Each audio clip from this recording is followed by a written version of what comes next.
मेरा नाम महेश कदम है और मैं चिटागंग डी सेक्टर से हूँ। तो मेरे को ये सवाल पूछना है कि आज से 6 महीने पहले की बात है।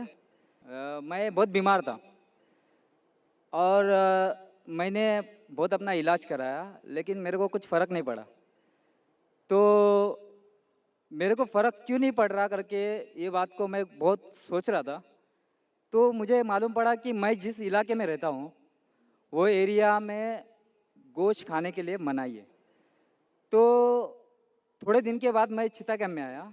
चिता कैंप में आने के बाद में मैं जो बचपन से जो खाता था, वही चीज़ को मैं रिप्ले किया और मेरी हालत सुधर गई। मेरा 16 किलो वज़न कम था, जो बाद में लेवल में आ गया।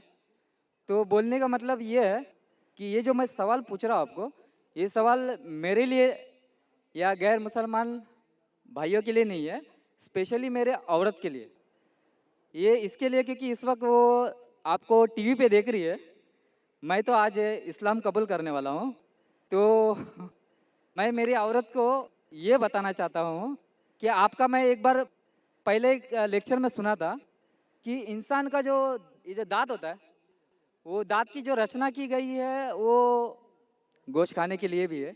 और मेरे दोस्त लोग ने अभी बोला मेरे को कि 2 दिन पहले आपके लेक्चर में आपने बोला था इस्लाम हमको ये नहीं बोलता कि गोश्त ही खाओ तुम, समझे? आप परसों के दिन में मेरे शायद बोले थे कि गोश्त महंगा हुआ है, आप सब्जी भी खा सकते हो।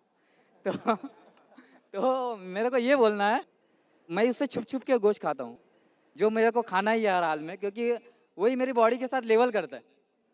तो हाँ, क्योंकि मैं वैसा बचपन से मैं हूँ वैसा ही। लेकिन मेरी औरत हैंडीकैप्ट है मेरी औरत, और मैं उससे बहुत प्यार करता हूँ। और मैं चाहता हूँ कि वो भी इस्लाम धर्म ले, आपकी बात सुन के। अच्छा, दूसरी बात ये है कि उसको ये बोलिए आप कि आप इस्लाम धर्म कबूल कर रहे हो तो आपको गोश्त खाना कोई ज़रूरी नहीं है। मैंने तो अभी तक कभी ज़बरदस्ती किया नहीं है और आगे भी करूँगा भी नहीं। तो मेरा सवाल ज़रा ज़्यादा तो नहीं हो रहा है? समझ अच्छा। गया हूँ मैं भाई साहब, समझ गया हूँ। हाँ। ज़्यादा है लेकिन समझ गया हूँ। हाँ। मुझे आदत है लोग से सवाल सुनने की, हाँ, और जितना कठिन सवाल उतना मुझे मज़ा आता है। बिल्कुल। भाई साहब ने कहा कि वो ऐसे इलाके में रहते थे ना, गोश्त लोग नहीं खाते थे, गोश्त नहीं खाने की वजह से बीमार हो गए। फिर चीता का मैं बात चीता गोश्त खाने की वजह से नहीं सर, एक्चुअली मैं दूसरी चीज़ की वजह से वीक हो गया था। लेकिन जो मेरी खुराक थी, वो मेरे को नहीं मिल रही थी। हमें इंशाल्लाह जवाब को कंप्लीट करूंगा, फिर आपको मिल जाएगा इंशाल्लाह। मैं आपका सवाल समझ चुका हूँ और सुन भी चुका हूँ, और मैं मेडिकल डॉक्टर भी हूँ। हाँ, बराबर।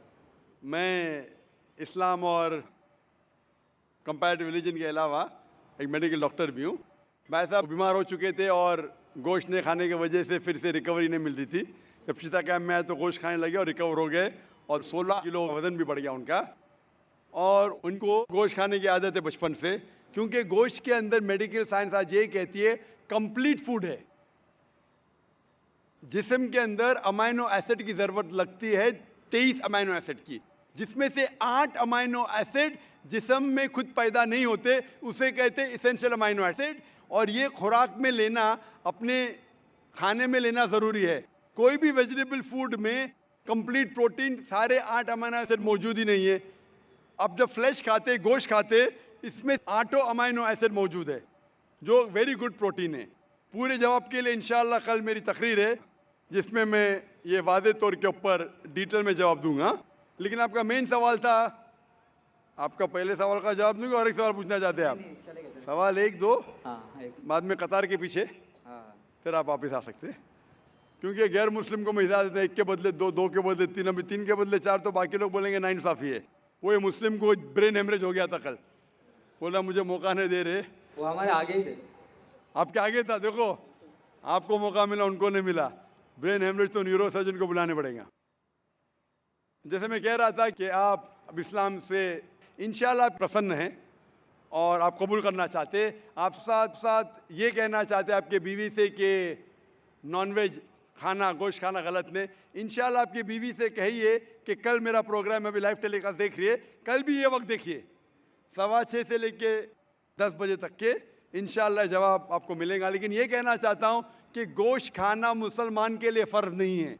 किधर भी नहीं लिखा है कुरान या हदीस में क्या मुसलमान को गोश्त खाना फर्ज है? कई बार अगर आपका जिस्म गोश्त को हजम नहीं कर सकता है, कई बार कुछ लोगों में, तो उस टाइम गोश्त मत खाओ। आम तौर पे इंसान हजम कर सकता है। अगर आपको कुछ बीमारी है जिससे गोश्त की वजह से आपको तकलीफ होती है तो मत खाओ, खाना फर्ज नहीं है। लेकिन अक्सर आम इंसानों के लिए खाना अच्छी बात है। जो चीज़ हर इंसान के लिए गलत है, नुकसानदार है, वो हराम है। मिसाल के तौर पे शराब अक्सर इंसानों के लिए नुकसानदार है, गोश्त ऐसा नहीं है। लेकिन आपकी बीवी को अगर गोश्त पसंद नहीं है और उसे गोश्त का टेस्ट पसंद नहीं है या अच्छा नहीं लगता, वो बिल्कुल फिर भी अच्छी मुसलमान रह सकती है अगर मानती है कि खुदा एक है और बुत परस्ती नहीं करती है। मेरी औरत ये समझती है कि अगर मैं मुसलमान बनता हूँ तो मैं कंपलसरी गोश्त खाऊंगा और उसको भी खिलाऊंगा। तो वो आप अपने तरीके से बताओगे तो थोड़ा फर्क पड़ेगा। भाई को डर है क्या उसकी बीवी समझती है कि अगर ये भाई मुसलमान बन गए तो उसके लिए कंपलसरी और बीवी को खिलाना भी कंपलसरी? उसके लिए भी कंपलसरी नहीं और बीवी को खिलाना कंपलसरी बिल्कुल नहीं है। और एक बात कहूंगा मैं, भाई साहब, आप ये कह सकते हैं कि मैं मुस्लिम बनूंगा, आप भी मुस्लिम बनेंगे तो मैं गोश्त खाना छोड़ दूंगा। अगर आपकी बीवी इस्लाम कबूल करने को राजी है आपके गोश्त नहीं खाने की वजह से, तो मैं आपसे इल्तिजा करूंगा, दरख्वास्त करूंगा कि गोश्त खाना छोड़ दो इस्लाम कबूल करने के बाद। आपकी बीवी अगर इस्लाम कबूल करती है तो दोनों को निजात मिलेंगी। ये होता है सैक्रिफाइस करना बीवी के लिए। बिल्कुल ऐसा ही करो। जैसे कहा था कि एक सजदा जिसे तू समझता था गिरा है, एक सिजदा जिसे तू समझता था गिरा है, हजारों सिजदे से देता है आदमी को नजात। मतलब जिससे डर है आपके बीवी को कि वो इस्लाम कबूल करेंगे, कबूल कर लेंगी तो इंशाअल्लाह बाकी परेशानी से उसे निजात मिलेंगी। मैं आपसे पूछना चाहता हूँ भाई साहब, आप इस्लाम कबूल करना चाहते हैं? बिल्कुल करना चाहता आप मानते हैं कि खुदा एक है? बिल्कुल एक है। आप मानते हैं कि बुत परस्ती गलत है? बिल्कुल गलत है। आप मानते हैं मोहम्मद सल्लल्लाहु अलैहि वसल्लम आखिरी पैगंबर है? हाँ, आखिरी पैगंबर। आपको कोई भी जबरदस्ती करे इस्लाम कबूल करने के लिए? बिल्कुल नहीं। कोई भी दबाव? बिल्कुल नहीं। आप दिल से करना चाहते हैं? दिल से, अपने होशो आवाज में? होशो आवाज में। कोई भी जबरदस्ती नहीं कर रहा है? नहीं। इंशाल्लाह मैं अरबी में कहूंगा, आप उसे दोहराइए। अशहदु अशहदु अल्लाह अल्लाह इलाहा इलाहा इल्लल्लाह इल्लल्लाह व अशहदु व अशहदु अन्ना अन्ना मुहम्मदन मोहम्मदन अब्दुहु अब्दहु व रसूलुहु। उर्फुल। मैं शहादत देता हूँ मैं शहादत देता हूँ कि कि अल्लाह के अलावा कोई माबूद नहीं कोई माबूद नहीं और और मोहम्मद मोहम्मद सल्लल्लाहु सल्लल्लाहु अलैहि वसल्लम अलैहि वसल्लम उसके उसके पैगंबर पैगंबर और बंदे हैं। बंदे हैं। माशाअल्लाह आप मुसलमान बन चुके और मैं सर- दुआ करता हूँ कि अल्लाह आपकी परेशानी दूर करे और दुआ करता हूँ सर- कि आपकी बीवी को भी हिदायत दे।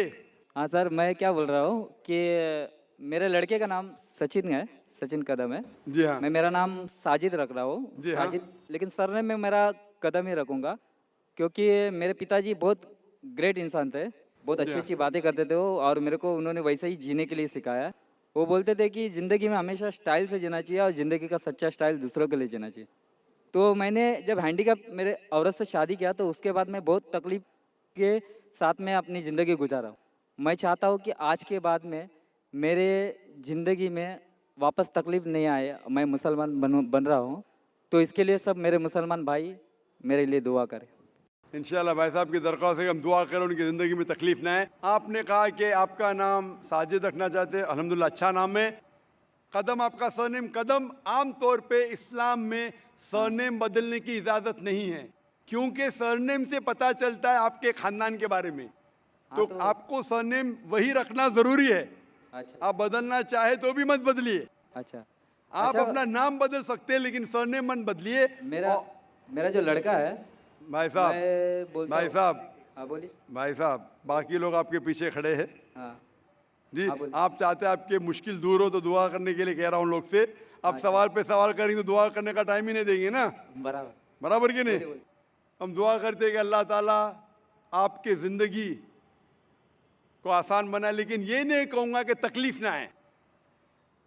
ये कहूँगा कि जो आपके आखिरत के हक में हो अल्लाह ताला आपको इतनी तकलीफ कभी भी नहीं देगा जो आप वो तकलीफ उठा ना सके। कुरान मजीद में अल्लाह ताला फरमाते हैं सूरह बकरा में सूरह नंबर 2 आयत नंबर 286 में कि अल्लाह सुब्हानहू व तआला कोई भी इंसान को इतनी तकलीफ नहीं देता कि वो उठा न सके। अल्लाह ताला का वादा है। फिर भी हम दुआ करते हैं, या रब हमें इतनी तकलीफ ना दे जो हम बर्दाश्त ना कर सके, क्योंकि हम अपने पैर पे कुल्हाड़ी मारते। अल्लाह ताला कभी भी कोई भी इंसान को इतनी मुश्किलात नहीं देता, इतनी तकलीफ नहीं देता जो वो उठा नहीं सकता। लेकिन इंसान खुद अपने पैर पे कुल्हाड़ी मारते, अपने आप को इतने तकलीफ में डाल देते कि उन्हें मुश्किल हो जाता है। अल्लाह ताला कभी भी कोई भी इंसान को इतनी तकलीफ नहीं देता जो वो न उठा सके। मैं अल्लाह से दुआ करूंगा कि अगर तकलीफ आपकी ज़िंदगी में है, आप इंशाअल्लाह इस तकलीफ में सफलता पाएंगे और आखिरत में आपको इसका सवाब मिलेगा। Hope that answers the question. Mic number 4 में पहुंचने से पहले मैं वो भाई से गुजारिश करूंगा जिन्होंने इस्लाम कबूल किया कि वो मराठी में कुरान डॉक्टर जाकिर नायक साहब के हाथ से ले लें।